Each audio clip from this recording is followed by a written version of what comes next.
I told you. I fucking told everybody. Okay, maybe that's not true. But Hell in a Cell was a lot better than No Mercy, unfortunately. Because all the good ones went to Raw. But once again, SmackDown, in my opinion, rules supreme. You have a lot of these guys who worked their ass off. It was probably the most brutal, I could say the most brutal matches without blood, unfortunately. But once again, blading is kind of, you know, the reason for that. So, but this show was good. You know, I really enjoyed it. And I think there's probably one or two matches that I hated, but, well, not hated. Well, I was disappointed, maybe. But we start off with the pre-show. It was Chad Gable and Shelton Benjamin who defeated the Hype Bros. Oh, wow. Not sure how that... I didn't watch the pre-show, so I'm gonna watch it, eventually see how this match went. We go on to Hell in a Cell, of course. The first match was a Hell in a Cell match. It's the Usos versus the New Day, and oh my god. This was the fucking match of the night. I swear, because I'll tell you, kendo sticks, chairs, whatever. They just whipped the piss out of each other. And so it was Kofi Kingston that was outside. We had Xavier Woods and Big E Langston. And of course Xavier had enough a colorful kendo stick. Okay. It's one of the so that was pretty much cool. We saw the New Day tie up Jimmy or Jay, I can't remember. Would tie him up with the kendo stick, and they beating the piss out of him, obviously. They just went back and forth, and you thought, okay, well, I thought at least New Day would have won and retained. Unfortunately, and it shows how tough the Usos are. Usos are the new tag team champions. And it kind of sucks because I wanted to see how far the New Day would have carried the tag team championship like they did with the first ones. They could very well have another rematch, but this match was the match of the night in my opinion.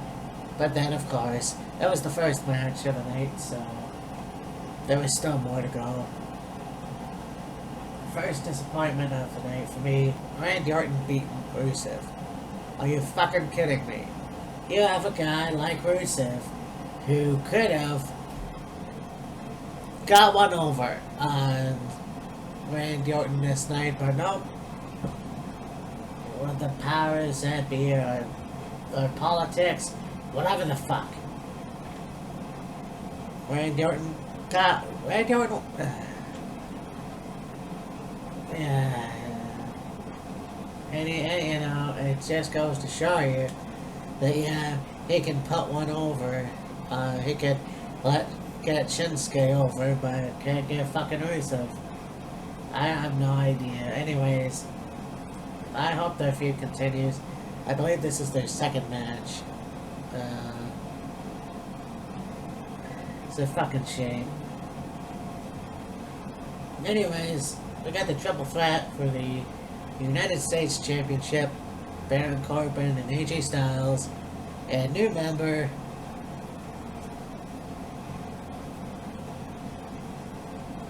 Canada's own Ty Dillinger.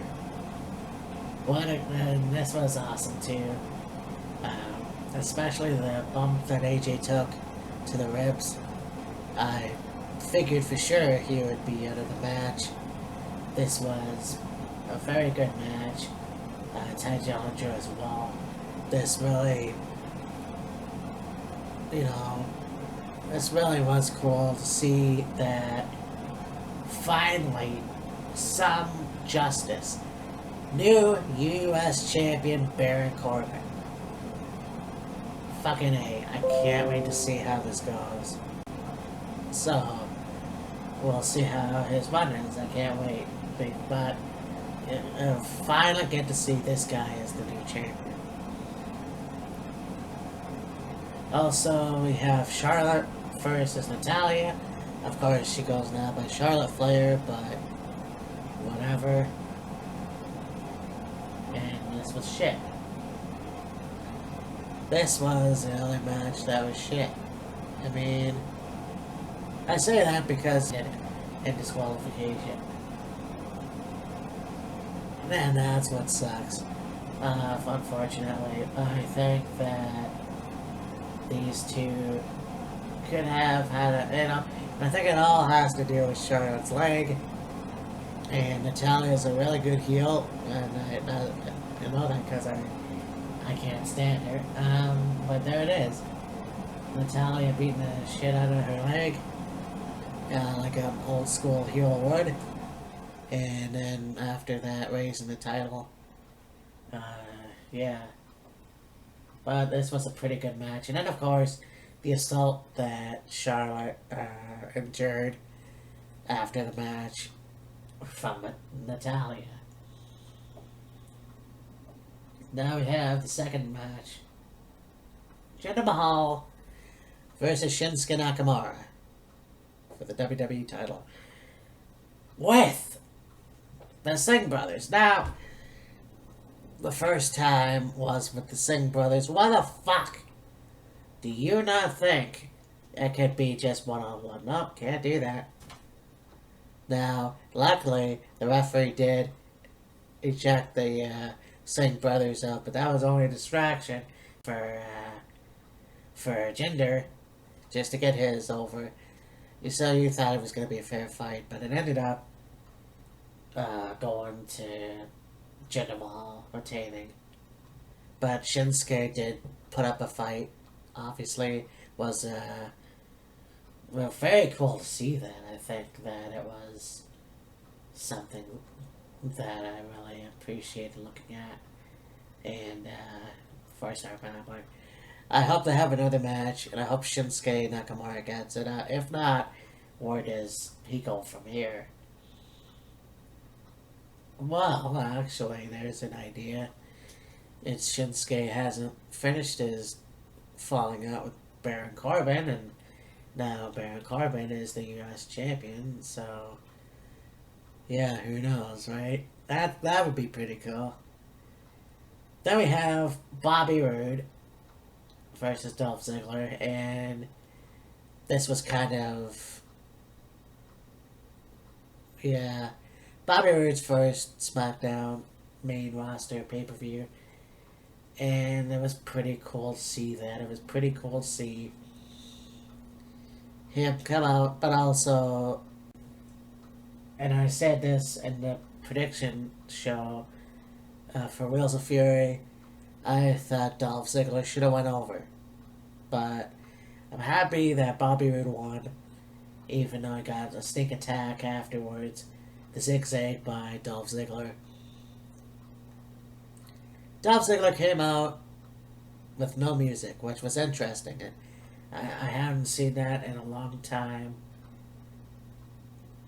And for some reason, the character, there is no more character. And Dolph Ziggler is trying, I don't know, he's trying to say he doesn't need to be a character. I don't understand.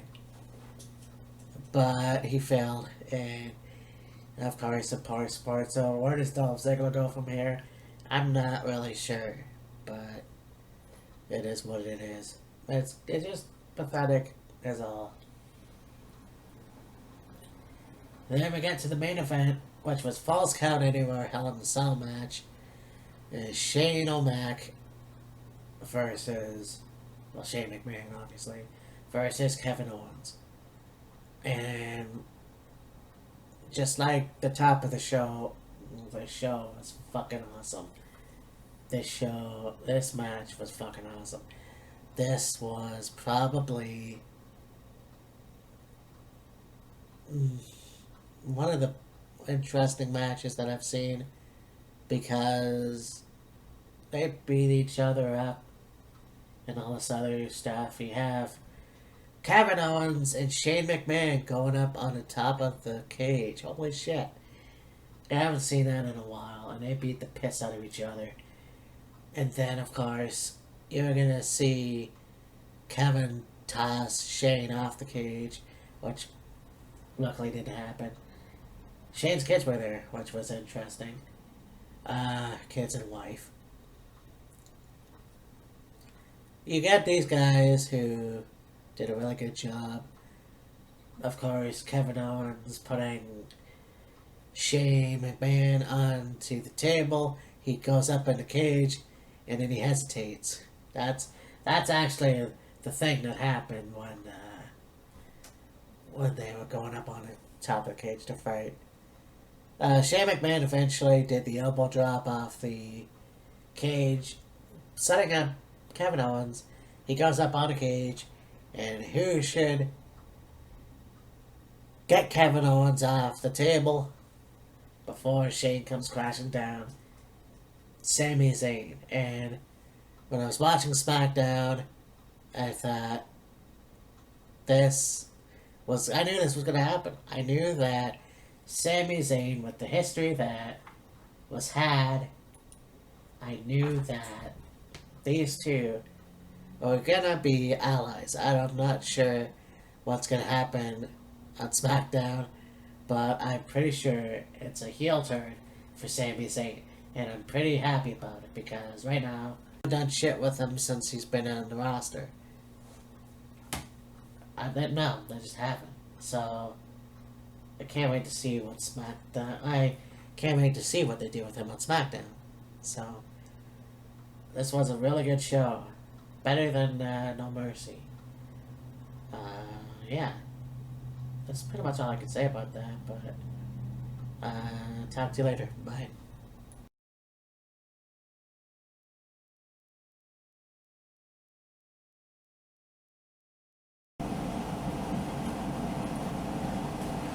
Hey, me and Matt here. And wow. This is awesome. I guess. So, obviously, I can say now that Hell in a Cell was a hell of